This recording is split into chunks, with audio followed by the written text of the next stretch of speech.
মাক দেউতাকে কথাটি সাধাৰণতে এনেদৰে আৰম্ভ কৰে যে তেওঁলোকৰ শিশুটিক যোৱা 6 মাহতো পেলুৰ দৰৱ দিয়া হৈছিলে, যোৱা 3 মাহতো দিয়া হৈছিলে, যোৱা মাহতো দিয়া হৈছিলে আৰু এই সপ্তাহতো দিবৰ কাৰণে প্লেন কৰিছে।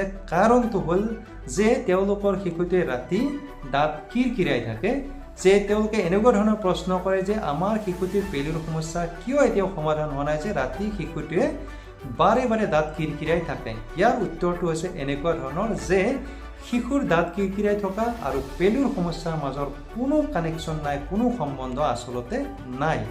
প্ৰথম 5 বছৰ বয়সত এটি শিশুৱে ৰাতিৰ ভাগত দাঁত কিৰকিৰাই থাকিব পাৰে, এয়া এক নৰ্মেল পৰিঘটনা।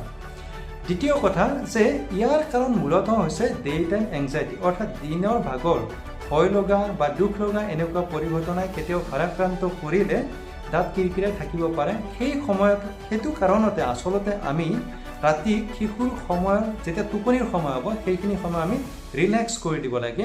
সেইকাৰণে বয়স অনুযায়ী শিশুটিক আমি নিচুকনি গীত শুনাব পাৰোঁ, বয়স অনুযায়ী যিটো বয়স উপযোগী হ'ব সেয়া আমি সাধু কথা শুনাব পাৰোঁ, বা দিনৰ ভাগত যিবিলাক ভাল ঘটনা হ'ল সেইবোৰ আমি প্ৰেইজ কৰিব পাৰোঁ, প্ৰশংসা কৰিব লাগিব, ইম'চনেল ছাপৰ্ট দিব লাগিব আৰু এনেধৰণে দাঁত কিৰকিৰাই থকাৰ সমস্যাটো শেষ হৈ যাব।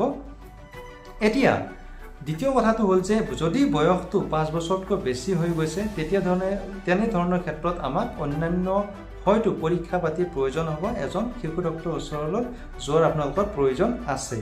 দ্বিতীয় কথা, যদি দিনৰ ভাগতে শিশুটিৰ টিথ গ্ৰিণ্ডিং অৰ্থাৎ দাঁত কিৰকিৰাই থকাৰ সমস্যাটো হয় তেনেধৰণৰ ক্ষেত্ৰতো ডেভেলপমেণ্টেল ডিলে বা অন্যান্য সমস্যা হোৱাৰ সম্ভাৱনা থাকিব পাৰে।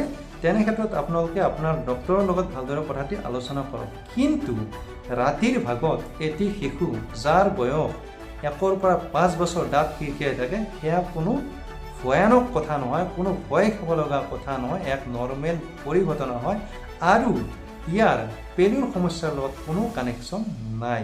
Thank U.